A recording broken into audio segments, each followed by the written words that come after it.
The wheel of time turns and ages come and pass, leaving memories that become legend. Legend fades to myth, and even myth is long forgotten when the age that gave it birth comes again. Welcome to Through the Glass Columns, a Wheel of Time read-along podcast. Each week, we will be reading, discussing, and digesting a small selection from Robert Jordan's fantasy opus. This quest is led by Tylor, a true Wheel of Time warrior. I have all stories, ages that were and that will be.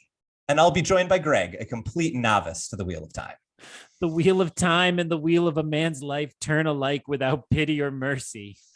Join us each week as we read the Wheel of Time in our own sweet time, traveling deeper and deeper through the glass columns.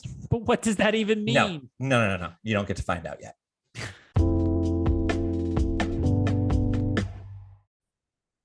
Hello, everyone, and welcome back to Through the Glass Columns, your weekly Wheel of Time read-along podcast. I am Tylor, your host who knows a lot about these books and loves them, and I am approaching the end of The Dragon Reborn with you all, which is why it's time for us to get the opinions of my co-host, Greg, who doesn't know these books, but is very, very close to being 20% done with this series. How does it feel to be almost at 1/5? It's been a year and a half. I got to give you something, I guess.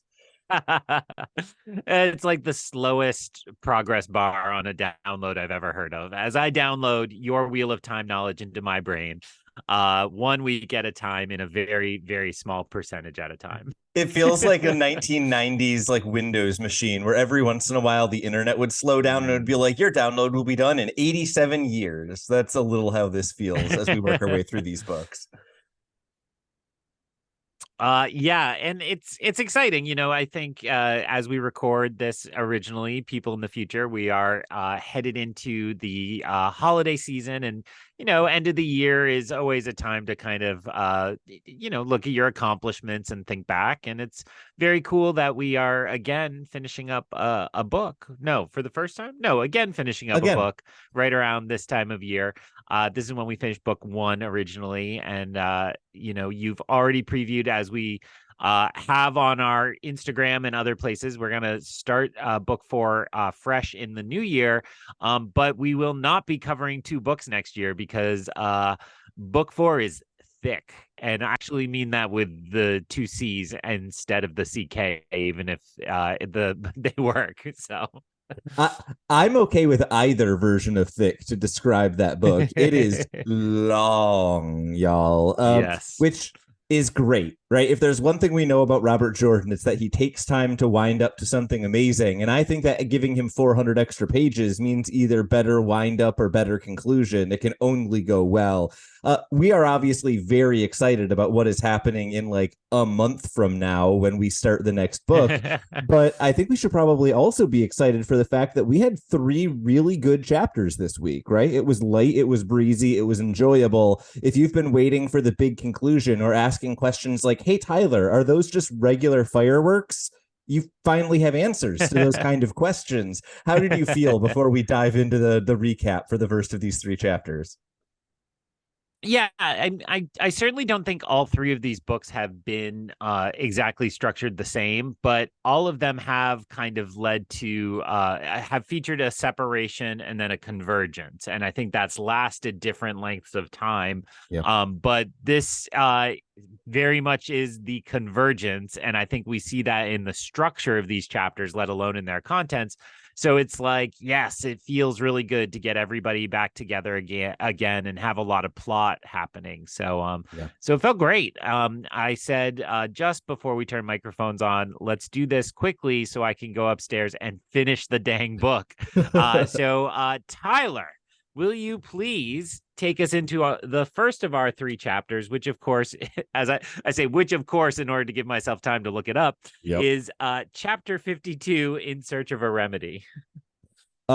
Which is a chapter that begins with Matt and Tom having been searching the city for days, and Tom is now sick, exactly like everyone who was reading this book 2 weeks ago predicted when he just coughed a little bit. Matt has found directions to get him to a wise woman, and Tom is complaining, but Matt insists that he needs Tom in order to make his search. Tom has been finding most of the good information they've been finding, and so they go to the mall, the kind of poor neighborhood in Tyr.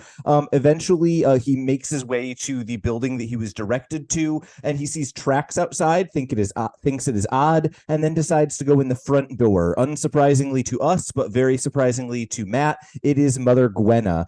She can still help Tom, even though she is feeling defeated about everything else that is going on in her life. Matt notices the girl's horses and once again thinks there is something odd about that. And Mother Gwenna starts treating Tom, who absolutely hates the taste but can't do anything when she basically just forces him to sit down and take the medicine. Mother Gwenna then starts kind of apologizing for her demeanor and starts saying that she can't say anything about what's causing her bad mood and says that it's tied up with the lords. Eventually, they kind of figure out what has been going on. Matt starts asking direct questions about the girls, and he finds that he is almost exactly 3 hours late. That Aes Sedai took the girls to Tyr. At first, Matt is relieved because he thinks the girls in Aes Sedai isn't as bad as it would seem, and then when he learns how hard the girls fought, he realizes just how bad it is and realizes that he needs to break into the stone. He asks Mother Gwenna if she will be willing to watch Tom. She says yes, even though Tom doesn't want to have any part in this. He can't resist. And then Matt pays her well and heads out. He says that no woman is ever going to make him fit to have in his home, even though Mother Gwenna says that it would take a special woman to train him. And eventually he looks up at the stone and starts feeling the dice tumbling inside of his head and sets off to break into the unbreakable into tower. That last sentence I said didn't make any sense, so please say literally anything to distract the viewers from my terrible grammar. What did you think of this chapter? A point of order, we don't have viewers, we have listeners. So there you go. I'll just point out a second error to cover the first error. Thanks for that. Yeah, I think I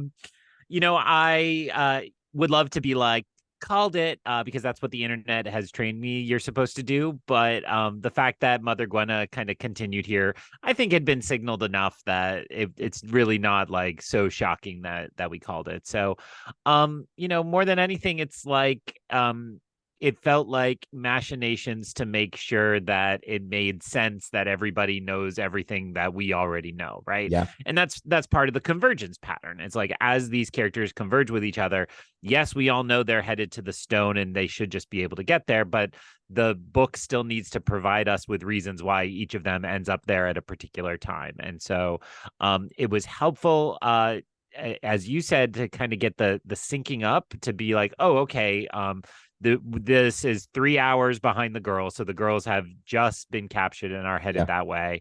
And then other than that, I thought it was a little sad that Tom's gonna get kind of shuffled to the side for the what seems like the climax of the book, which we'll call that the Loyal position from last book, where it's like, all right, Loyal's shuffled to the side so we don't have to do anything with him. More on that thought in a little while, but that's where I came down on this chapter. Yeah, I think I like that as a framing for this chapter. Is this is kind of the last moment where Robert Jordan is kind of getting the pieces in order before he starts developing the game for kind of the final, part of the book.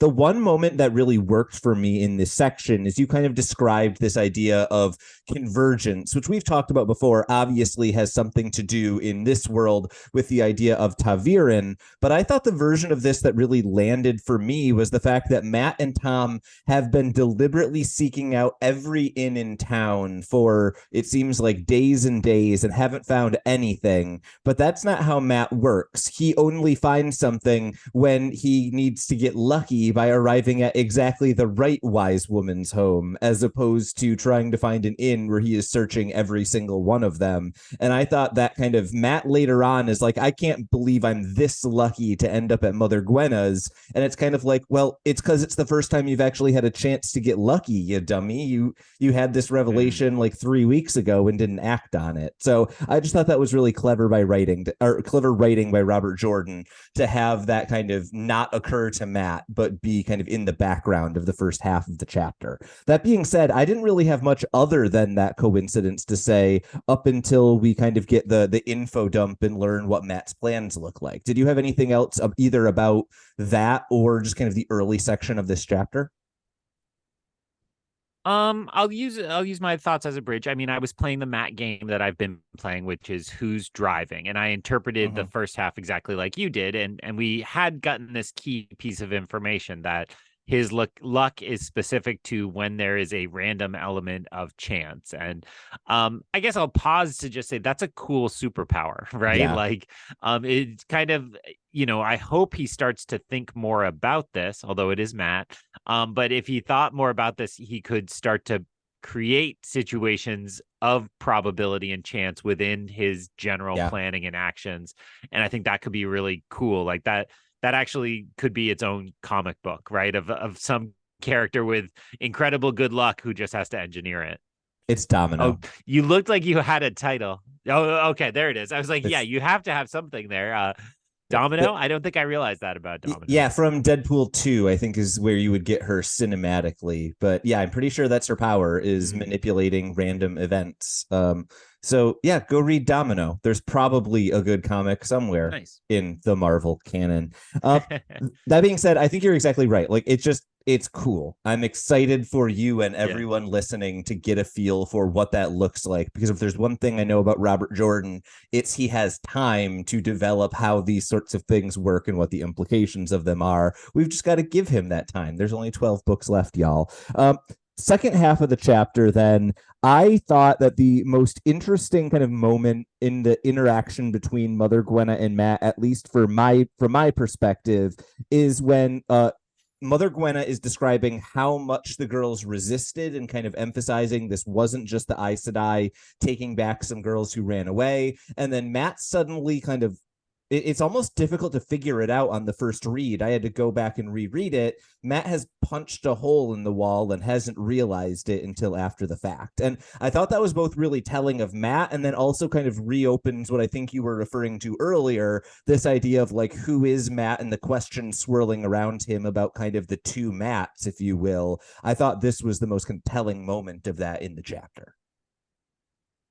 Yeah, I'm in the middle of a Office rewatch, so I just was thinking about Andy Bernard punching the wall at Dunder Mifflin.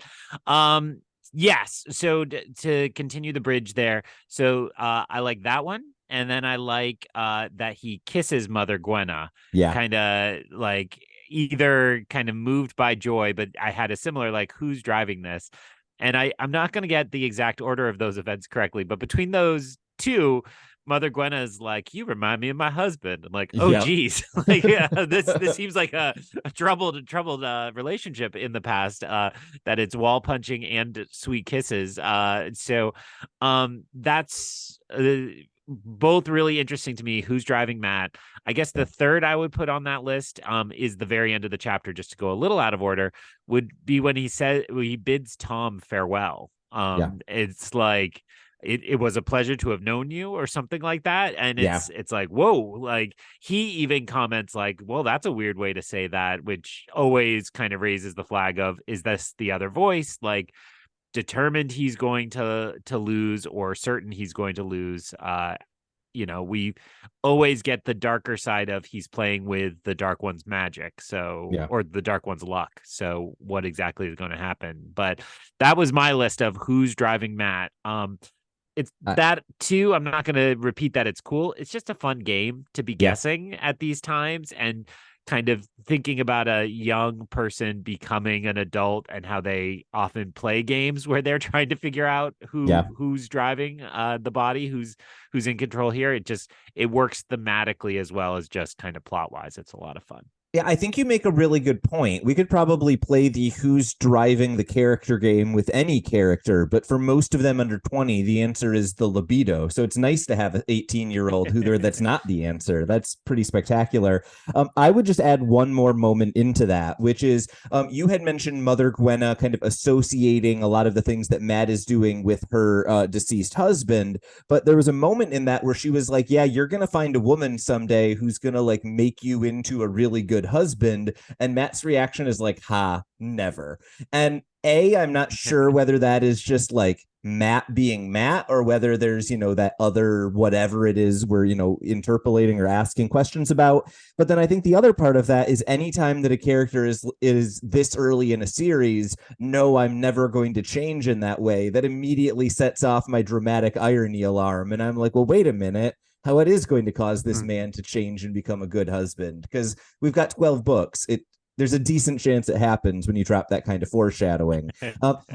I think that, and then the only last moment that I had in this chapter that I just want to mention is Matt hears the dice tumbling in his head. And I don't have anything to say about that, but it is a phrase we will hear frequently. So I need to mention the first time that I had really keyed in on it being emphasized in the text. in so it resonated in my mind because it's like a debonair move, right? It's like, it's like pure charisma. It's like I hear the dice tumbling in my head. I can hear a bad action movie star going like, let's roll the dice, right? Like and off into action. And it just kind of felt like that. So Yeah. and obviously the third chapter we'll talk about tonight starts with Matt's perspective. And so it just feels like this one was really to get you kind of amped up and to say, okay, it's happening now. The roller coaster is flying at this point. So yeah, let's burst the powder keg. How many of our metaphors can I get in at once? That Yeah, one was go. both solid and maybe no longer a metaphor. Chapter 53, A Flow of the Spirit. Perrin walks back from the blacksmith where he apparently has been continuing to work for the past few days. Zareen has been watching him most of the days, including when he told the blacksmith that he wouldn't make a gate if it was for a high lord, and he seemed very surprised by that.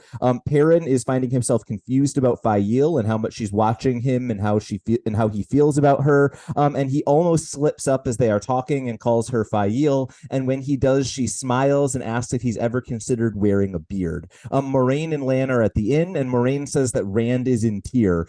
Lan gives a number of pieces of evidence of this, including as many weddings in the past few days as normally would be in 6 months, as many murders as would be in a year, a child who fell off a balcony should have died and didn't, and then also the fact that the first of Mayenne has apparently reached a trade agreement that she previously never would possibly have engaged in. But Moraine says we don't actually need to know any of that. Everyone in the city is dreaming of Rand in the stone with Calendor. Moraine and Lance, and they intend to deal with Belal that night. And that's when Zareen, Perrin, and Loyal are sent to leave for Tarvalon. Zareen goes upstairs to get Loyal, and she says that she is happy to run. She doesn't want to get involved in this dangerous situation. And once she gets upstairs, there is a dull thump as a body landing on the ground.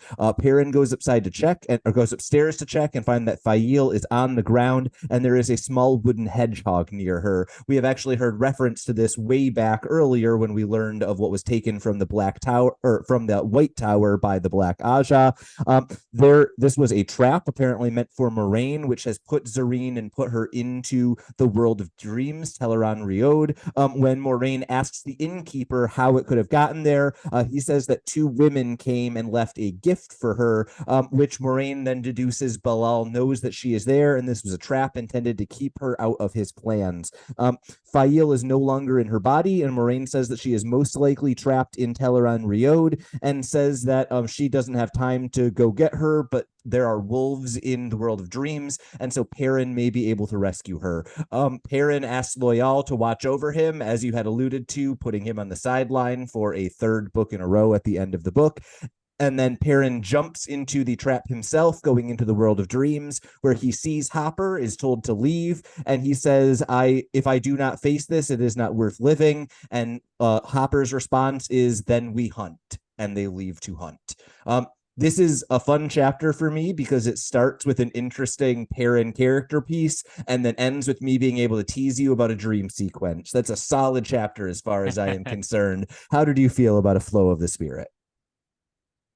Um, uh, Again, a little bit of a table setting feel. Let's just keep inching everybody to where they need to be for the conflict, but a very entertaining one. Yeah.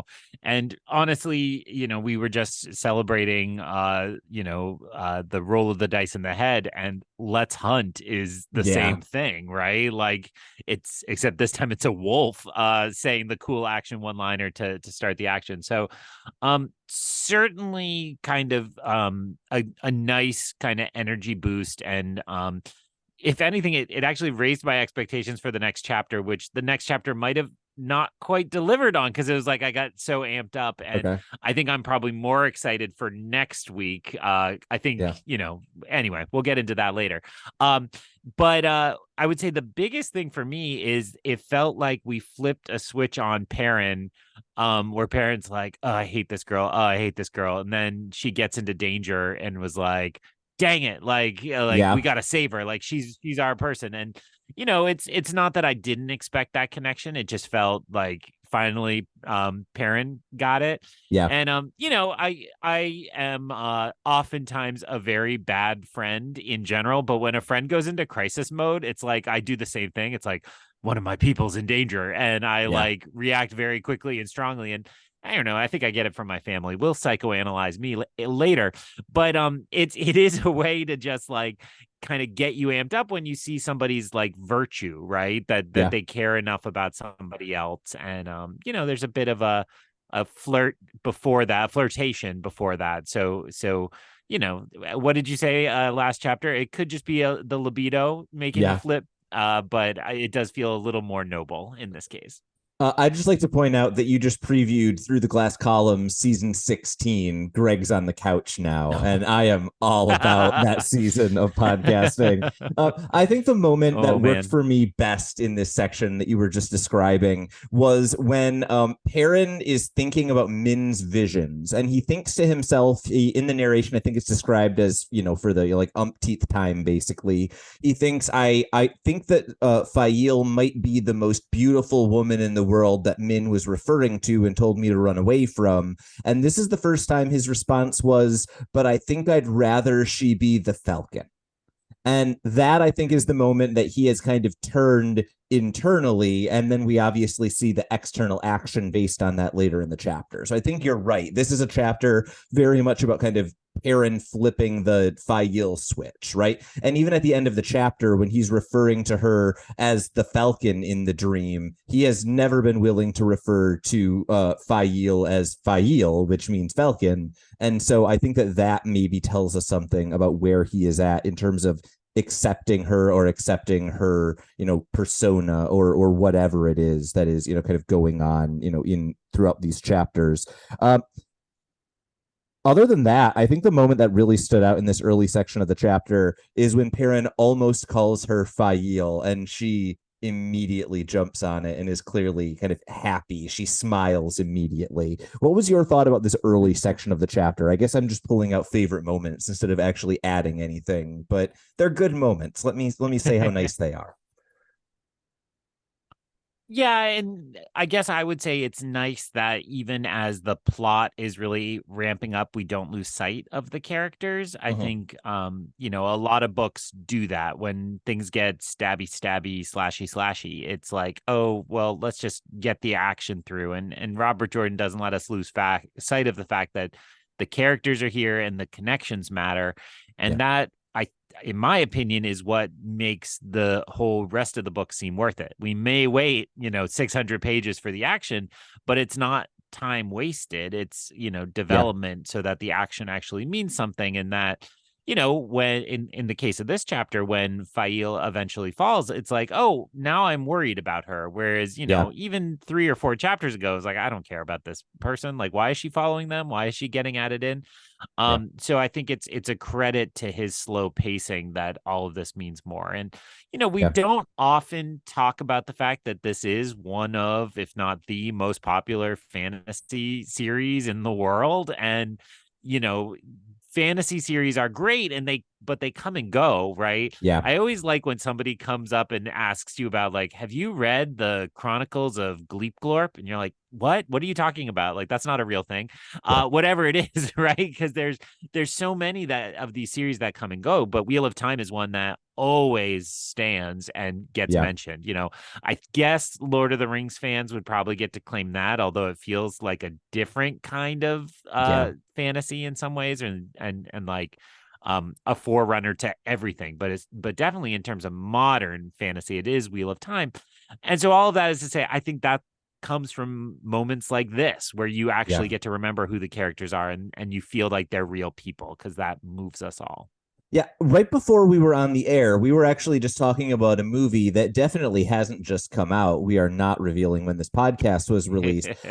But we were talking about The Marvels, which is something that I absolutely adore. It's a 90-minute movie that is magical. But there were a few moments at the end of that book where it was like, this is like a really well acted, effective, emotional character moment. And I'm not sure I'm fully invested enough because the movie was so brief in the first section of the film. And I feel like Mm, what you're identifying is Robert Jordan putting in the time here. And then even if we go further back, like The Hammer is what this is building on, right? That chapter from a week or two ago where Perrin was working at the blacksmiths. And so I think that willingness to just say, like, yeah, I know we only have 50 pages until this book is done, but wait a minute, we need to really reestablish where Perrin and Fail are at before we can dive into the action. I think that's something that a lot of writers aren't willing to do, and it's part of why this series endures and works the way it does. You are absolutely correct about that. This book is amazing in no large part because it is able to do just an exceptional amount of world building and exposition in like a page and a half of Moraine telling Perrin how unobservant he is. Like, I think it's very well yeah. done how many little details about Tyr we get in less than a page of Lan telling Perrin everything he's missed. Was there anything that stood out in that kind of Perrin and Lan section to you? Because those are two characters we haven't really gotten a whole lot of character moments from. They've been mostly exposition devices for Perrin in this book, I feel like. But it's good exposition here, I guess, is what I have to say for it. Yeah, I mean, again, as we near the end of the book, we're I think naturally thinking about who got a lot of and who got a little. And Lan has really been sidetracked sidelined this time. It Yeah. feels like he's had a couple good scenes here and there. And so I felt like so much of that is just to like tell us, like, oh, they've been working. It's like Yeah. we've been busy, right? They've been out actually listening to people, actually playing this. And so again, this theme that has come up before, that Rand is so strongly Tavir and he's warping everything. I still don't know that I fully understand why everybody gets married when he's coming to town. The Yeah. dream part makes sense to me. And there's one more I'm missing in there, or at least one more about like that they didn't notice. Like the weddings. Yeah. But it's like, why is this happening? Or it's just all strange. So but the idea that the whole town has been suffering and like losing sleep Yeah. kind of puts me in the mindset back to the pandemic, where it's like, everybody's terrible. Like, don't even bother. We're Yeah. all terrible. We're not going to be doing all right. So don't ask. And it kind of felt like, if you had somebody like whistling and strutting through town Yeah. during that time, and somehow missed the fact that everybody's locked in their house and miserable. Yeah. It felt like that. It's that thing where you're not allowed to ask a grad student how their dissertation is going. During COVID, it felt Yeah. like that, but it was everyone and their life. And I think you're right. That's kind of the feeling in Tyr here as well. Yeah, and I think it reinforces the dynamic that Moraine and Lan are reading it all, right? They are Yeah. constantly in their larger chess game, reading the situation, understanding all the pieces that's going on. And Perrin has the luxury of like just going and building stuff and Yeah. making stuff with his hammer. And I think of so many people I know that kind of choose to be Perrin with the hammer instead of like watching, the rise of fascism in America or Yeah. the destruction of the climate around us, right? And I sound like I'm making light and I'm not, but it is true that we're in a moment where everybody would like to just go make stuff with a hammer. And if somebody gets a reprieve to do that, you kind of respect it. Yeah. And I think that that's what is so refreshing about Perrin as a character for me is there are so many characters I feel like in fantasy who are reluctant heroes who stop being reluctant the second they overcome that reluctance, right? It's like I have 50 pages where I don't want to go on an adventure and then I'm happy to go on an adventure. And Perrin is never that. He is always kind of, thinking about, what is my place and where do I, fit and what can I do after the violence is done? And I think that that is just really interesting and appealing to me. And it is the exact opposite of Moraine in this chapter, who is just like, okay, we're going to go kill one of the most powerful, ancient, evil creatures in the world. Oh, yeah, I was about to get caught in a trap. Guess I got lucky. Let's go murder him anyway. Like, she is on task, and not even a deadly trap can take her away from it. I don't have much else to say about that other than, like, Moraine is driven at this point, and I think we should take notice for future books. Uh, and really, it is the dungeon master chastising the party. You forgot to say check for traps, right? Like Yeah. has that attitude, with like, of course you should say check for traps, even though, all dungeon masters take delight when the party does not. Yes, we do.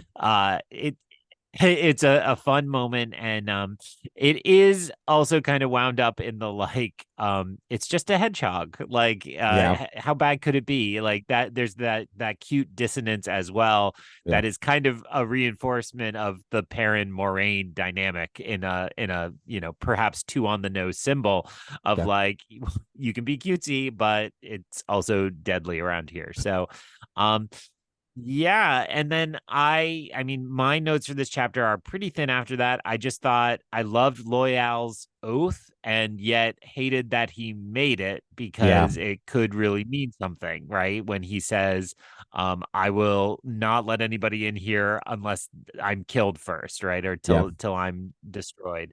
And that feels troubling. Yeah. But hopefully it doesn't come up. But it really felt to me, I liked this moment and the whole kind of end of the chapter where Perrin's like, I'm going in and we're gonna figure this out and all these things. It felt to me, it took me a little while to put my finger on it. Then I realized it's the Matrix, right? It's Okay. like Morpheus is in trouble. Right. And actually Morpheus is held in that kind of suspended. This is the first Yeah. Matrix movie for people who've lost sight of the Matrix in the 25 years since it came out. And Morpheus is kind of held suspended. They can't get him out of the Matrix and he's stuck within it. And Trinity and Neo are just like, let's go in, let's do this. And Yep. that's obviously a franchise that's playing a lot with dream states and so on. So the fact that um Fael, and I think I've tried to switch in my head now and not say Yep. Zareen, but Fael is Fael. Fael, is Like kind of Aiel is how trapped. I always remember it. Okay. Is trapped between spaces in, we assume, Tellerod Riyadh and Riode. Riode. And so Perrin happens to have the ability to quote unquote jack in Yep. and go rescue her. And my other note, and I swear this was in it before anywhere else, I was like, well, and we also know Egwene is going in there an awful lot and will Yep. also be there. So not only are we headed into a trap in Tellerod Riode, but we also happen to have a chosen one type figure there ready to help us there. So cool. I was Yeah. not expecting a two-tier final conflict. And I think this sets up we've got the real world, and we've got Tellerad Riode, and that 2 tier, we're going to cut between those two. Very George Lucas. Let's, why have one battle when you can have two? Star Wipe, Star Wipe. I think you're exactly right. This is kind of like building up the energy. You can almost hear like the swelling Marvel music at the end of this chapter, right? Like this is the moment where all of the Avengers put their hands in a circle and we decide that it's time for the big action sequence. I think the moment that really sells it, though, is the very, very end of the chapter. If I do not free the Falcon, then I do not care, brother. Then we hunt, brother. Oh, it's great. It's so good. Any last Very good thoughts on stuff. this chapter before we head on to the kind of first big moment of the book somehow in chapter 54? No, I think we've got it all. So I'm happy to have you just push us into that final chapter of the night. Excellent. Chapter 54, Into the Stone, in which Tylor probably dies trying to summarize this giant chapter. Matt realizes it is a bad idea to be on the roof, but also realizes it is not sensible for him to be up there. He is just not a sensible person. He's okay with it. He has made a bundle out of all of his fireworks, and he's kind of got them all together so we can carry them all in one place. The wall of the city runs right up against the Stone of Tyr, which he thinks looks climbable, but it's incredibly high. He thinks it would be crazy, and he thinks not even Rand would be crazy enough to climb. And then he looks up and immediately sees someone who is already trying to climb the stone.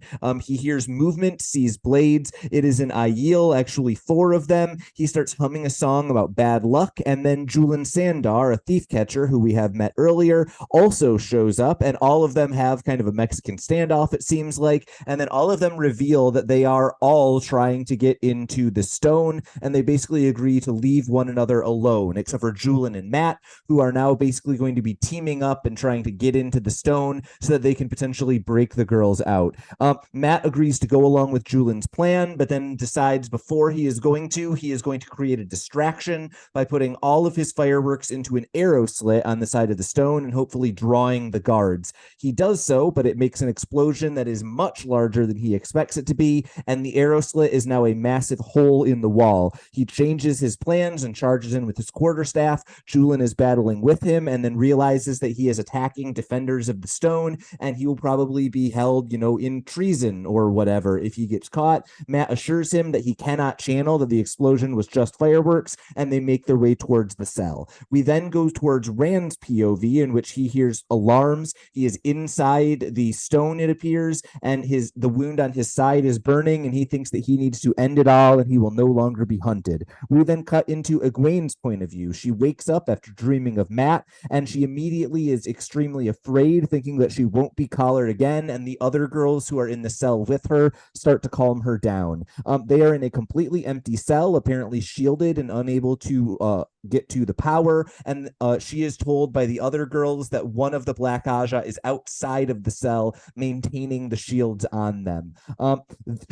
Egwene then thinks that there may be a way for them to get around this, that while she cannot channel in the real world, it is possible that she will be able to channel in the world of dreams. And when she learns from the girls that there are 13 Murdrill who are coming, she says it would be better to die and that they need to take the chance of going into Teleron Riode, because then at least they have a chance to get out. She then tries to fall asleep and does so, waking up in the world of dreams. In the world of dreams, she is excited to learn that she can channel. She goes into the heart of the Stone of Tyr, where she sees Joya Beer. She shields her and then also ties her up in weaves of air, surprising herself by being able to channel multiple weaves at the same time. She then also surprises herself, discovering that she can, what she calls, tie off the weaves and cause them to continue working after she is no longer directly channeling them. She then threatens Joya repeatedly, eventually basically beats her and kind of tortures her briefly, and then feels bad about the fact that she has just done that, realizes it is the second time she has given in to those base desires, and then she thinks to herself and actually says out loud, "This is the second time I've done this. I don't like doing it. I really need to learn to cut throats instead." We then go into Perrin's POV. He is in a dream in the Stone of Tyr, literally killing soldiers as a wolf. He breaks the lock to a door, goes inside and sees Aiel there covered in chains, and She says she keeps dreaming that he would come, and then she immediately vanishes. Heron asks Hopper what just happened, and he says in the world of dreams, they can have the same hunt with many endings, and so they must hunt again, and they go off continuing to hunt with the wolves. And Heron notes that there are only one type of hunter that is more vicious than wolves, and it is humans. Finally, we are back in Matt's POV where the alarm gongs are still going off, and Matt is fighting an extremely talented warrior who it turns out is a High Lord Darlin.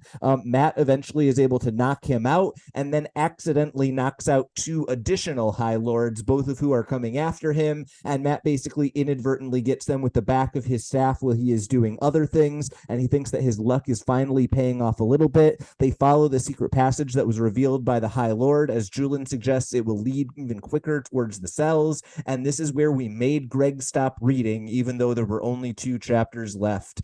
That was a mean thing for me to do. But hey, you got to read this good chapter, and there's good ones coming next week, right? You don't hate me too much.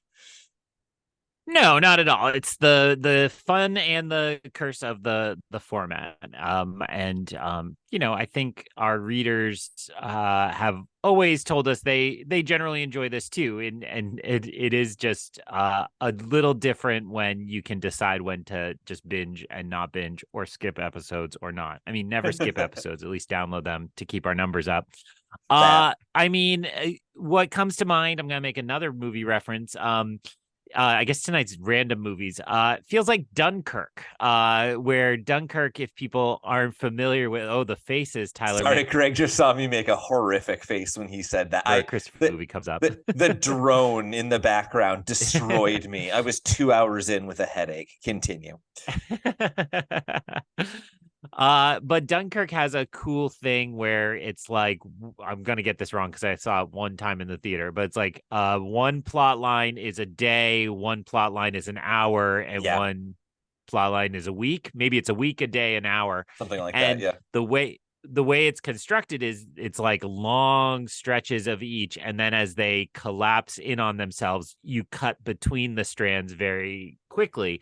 And so that comes to mind here because and we saw this last book as well. It's like, I can't afford whole chapters anymore. I'm gonna cut rapidly between them to keep your eye on all the things moving. And actually, Dunkirk plays the same little game where it's like, you see an explosion happen in one that is in the background of the other one that affects the characters of the third, and it's kind of all happening here. And it's fun. So the last thing I'll say as general, I did not expect the Aiel to be here. And if I were to guess what feels like huge about this, it's that we are also seeing them collapse into this cutting, and the prophecies that they've been tracking also be the ones that Rand's tracking. And so all of that getting folded in, it feels like to me, when we get to the end of this book, say in a week, like I'm not going to go finish this in an hour, that it will have been important that the Aiel were there and might further align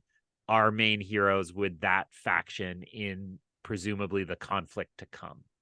Yeah, I think that's exactly spot on in terms of how we are thinking about this. You were describing Dunkirk. The thing that always comes to my mind for this is actually a book by Brandon Sanderson, who obviously finished this series. But I think one of his first novels he got published was a standalone fantasy book called Elantris. And in Elantris, the book follows 3 main characters. And for most of the book, the chapters kind of alternate, where it's, 1, 2, 3, 1, 2, 3, 1, 2, 3. And then towards the end of the book, the rhythm breaks down, it gets out of order, and then a 4th and 5th character get added in. And that's really what this felt like to me, is I feel like this entire book we've been tracking like 3 main threads. There's like the Perrin, Moraine, Lan, Fael thread, and then there's the Matt, Tom thread, and then there's the girls. And now this chapter is like, oh no, there's also the Aiel. They've been dipping in between all of the threads, but they are also converging here. And then we get Julin, and in the previous chapter we get Mother Gwenna. We're sort of getting all of the characters coming back together, whereas I think I maybe just anticipated the main characters coming together at the end of this book. And I think that just works really effectively. And that's really all I kind of have about the first half of this Matt section. It's like, all of the people are here. Cool. You were just about to say something animatedly. Well, all I was going to add is I would say you're exactly right. and what I would say is a credit to Robert Jordan is that it both works structurally and mythologically, right? Because what you just described is about how the book is structured and folding in, and that is accounted for in the mythology of the Taviran, and Rand becoming a more and more powerful Taviran.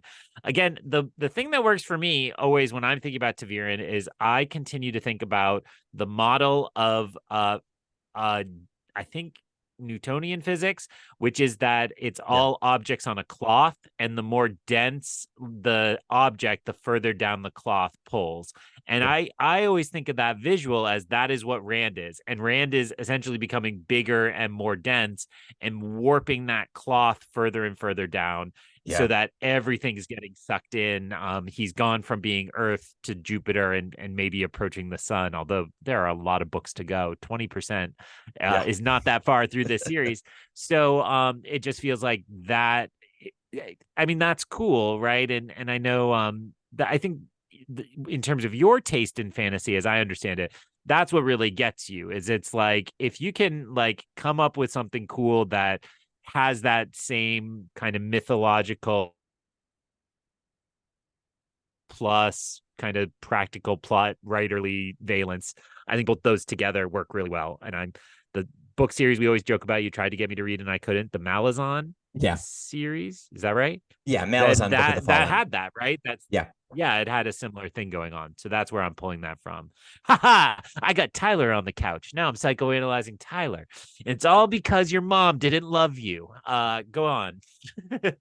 You're too good at this game. No, I think that you're exactly right. And I think for me, what makes this work is the fact that I really like when books have kind of magic systems that seem simple or seem straightforward, and then they are constantly playing around with, but what about that edge case, as we would call it in mathematics, right? What about that weird situation that the rules didn't really account for? What happens when we go there? And I think that's what I love about this kind of structure of Taviran, or convergence is literally what it's called in the Malazan series. Like that idea, I think, is so interesting to me because it forces authors to think about the climaxes of their book in a different way. And I think that that can lead to really interesting things. The most notable of these in the early section of this book for me is there's something really lovely about the Aiel immediately identifying that Matt's kind of key characteristic is a gambler. Matt says something like, this seems like a bad idea, but I'm willing to roll the dice. And Ruark, the clan chief, immediately is like, do as you will, gambler. And I was like, ooh, that's a good title for Matt. Was there any other kind of like small details in the, let's just say, the entirety of the Matt section that stood out to you? Because I think the only other question I have in this section of the chapter is, was this good enough to answer your question of, hey, Tylor, are those just fireworks?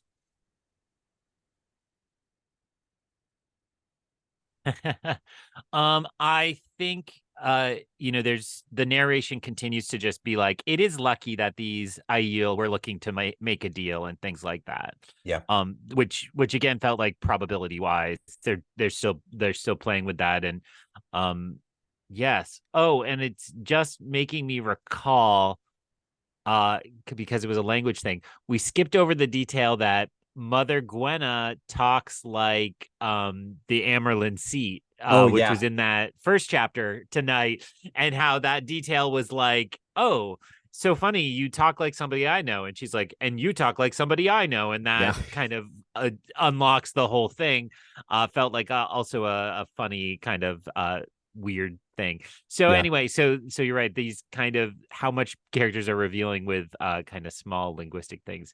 And then moving into the fireworks, it's like, boom, opens up the stone. And as I understood it, it just so happened to make a space big enough that the Aiel could also fit in. So that's another kind of lucky thing. Did I interpret that correctly? Yeah.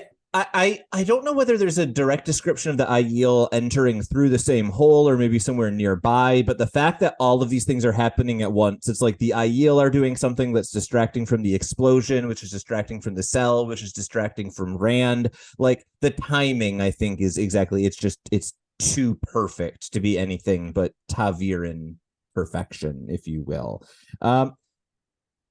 Yeah, that is my full list. Other than the fact that Matt has to immediately reassure Julian that he can't channel, I had nothing else. Mm. And then, honestly, my notes about Rand's section of the chapter are 4 words long. So, anything to say about Rand or the end of the Matt section? All I wrote about Rand is he's driven by the sword, right? Like Yeah. all he's thinking about is Kalendor. I mean, it's only a paragraph, right? It's very brief, Yeah. but it seems like that's the takeaway. He's here for one reason. I think, and it made me reflect a little bit about how when the prophecy first came around forever ago, I think I pictured it as like a literal stone, like Right. almost like there was a stone and a sword on a balance, and like one, and then okay, so we're understanding the stone is a fortress, and it seemed Yep. like the fortress could never fall. And in my mind, I'm picturing a lot of like Helm's Deep, right? Especially where it's like the Yeah. arrow slit and the explosion. I'm like, oh, this all feels very Helm's Deep from the second Lord of the Rings film, especially, but also book. Yeah. I'm debating a Lord of the Rings reread because we've been doing so much fantasy. I think it might be one of my winter projects. Yeah, I saw that face too. I'm gonna watch Dunkirk and I'm gonna read Lord of the Rings, and you can't stop me. So no problem. Talk to me about Specifically, the Egwene, Two though. Towers. I actually really enjoy The Lord of the Rings. The Two Towers is just a slog of a book that turned into a good movie somehow. Uh, I think for Egwene, the first like paragraph is what stood out to me, right? She wakes up screaming that she is not going to be collared. And we have been like every time we have an Egwene chapter, I think we're like, oh, I'm surprised she's still dealing with this PTSD from the Shan, but like credit to Robert Jordan. I think a lot of authors in the 90s would have been like, oh, the young girl was a damsel in distress in a bad situation and now she's free and we can get on to the good stuff. And Robert Jordan seems to be like, no, this is going to stick with her. These things linger. As a Vietnam vet, I can completely understand why he would recognize that PTSD lingers, but like I think it's effectively done in the early section of this chapter. That was what stood out to me of all of it. The rest of it felt kind of like an info dump. What was your take on this Egwene section? Well, first I'm laughing because for whatever reason, when you started your clause, your sentence with the dependent clause as a Vietnam veteran, I was like, Tylor was in Vietnam. But you were referring, of course, to the author of the book. Yes, it's kind of like in a film or a TV show where somebody ends up with like a bunch of bruises and then like 2 scenes later they're gone, and it's like time didn't pass far enough for those cuts to heal or those bruises to heal. But like makeup's expensive and continuity's annoying, so we'll just get rid of them really quickly. Yeah. And this was a reminder that like, no, this is something that matters. And so I had that, will not be a prisoner again. And then my kind of summary of this section is like, this got a little dark. Like Egwene is going to some dark places, and I think we previously talked about the Spider-Man movie, right, where Andrew Garfield says, oh yeah, I got dark, right? And my mind is like, oh god, I hope that was the podcast I said that on. It's like I got dark, I got vengeful, and there's something very dark-sidey here that Egwene kind of gives into those temptations, only I would say at the end of her section to say like, no, I'm not gonna do it again. So it's like she gives into the temptation but pulls herself back in an important way. She pulls herself back in an important way, but also in the darkest important way possible. Because I will point out, Egwene's response is not, I never want to torture someone again. It's, well, I guess if I'm not going to torture someone again, I can probably do that by just killing them before we get to the torture part, which, not ideal, and probably tells us something about where she is at as a character. The other thing that I thought was really interesting about this section is just the number of times that Egwene does something with channeling, not knowing what she is doing, and it works, right? In this section, she channels 3 flows at the same time, something she's never done before. She learns how to make weaves continue after she is no longer actively channeling, something that we have never had mentioned before. And then she teaches herself how to do both of those things, on top of the fact that she shields someone having only seen others do it. Like, something is going on with Egwene and the girls being able to do magic that they have only seen once. I don't know if it's a special talent of theirs or if it's part of their power set or what, but we should point out that Egwene does stuff right here that she has never been trained to do in a world where you normally have to go to school for several years to learn to magic well. And it did remind me, I thought back to the original tests that she and Nynaeve we've seen go through with some ter'angreal, right? And one of them could channel there in a way that they weren't expecting to. Was that Nynaeve, Egwene? yes. Okay. So we still have kind of two chosen ones here, right? And I think that we've balanced this out. The fact that she seems to be some kind of dream specific chosen one is of note and is interesting here. But we've seen her rush through the ranks. Like there's clearly a stronger power in her than we would have expected. And I'm thinking a little bit about how we've talked about how the television show kind of put her into the mix of the possible dragon candidates a little more strongly, and it felt a little bit like a kind of correction to the sexism that was present in the original books. But it's also like, hey, this feels like she's on a much more interesting story than that. And has grown as they've all grown. They are all on more interesting stories than Rand, perhaps, which is why we aren't with Rand much this book. But it really feels like everything you just listed just is meant to demonstrate to us that she is not your average Aes Sedai, and that will continue to grow. I really, more than anything, just want Hopper and Perrin to find her, and the three of them work together in the Teleron Riode. Nice. We are learning pronunciation that I definitely had said wrong for decades of my life.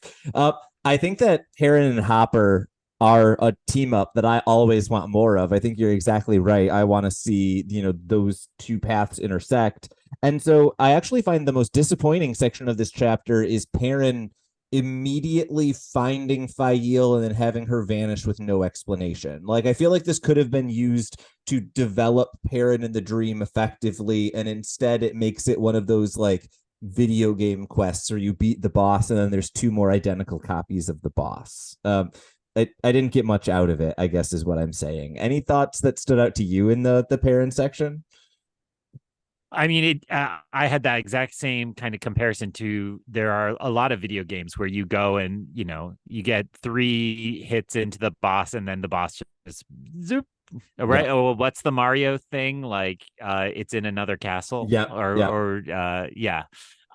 just kind of felt like that. Like, we can't let their plot be finished yet and have to make it difficult. And then my only note for the last piece is like, the luck is holding. They're just slicing through the ranks as this would be back to Matt and Sandar. Jewel and Sandar just advancing. Okay. So they're just advancing and cutting through.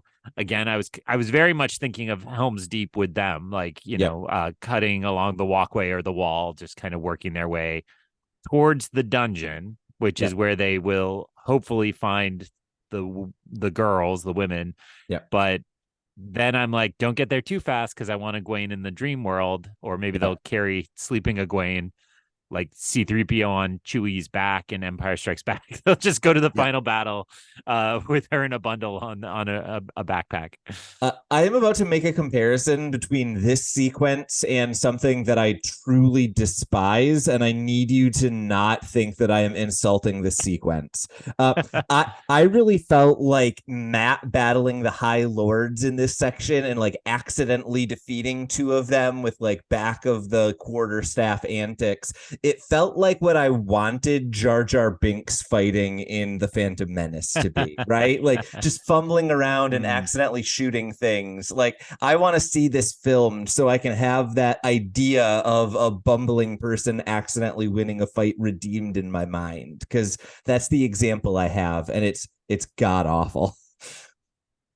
Yeah. Oh, I mean, people should send us a message, because there are better examples than that. I'm sure but yes, there are, the yeah. kind of bumbling fool who does everything wrong and just happens to win out because everything falls just perfectly.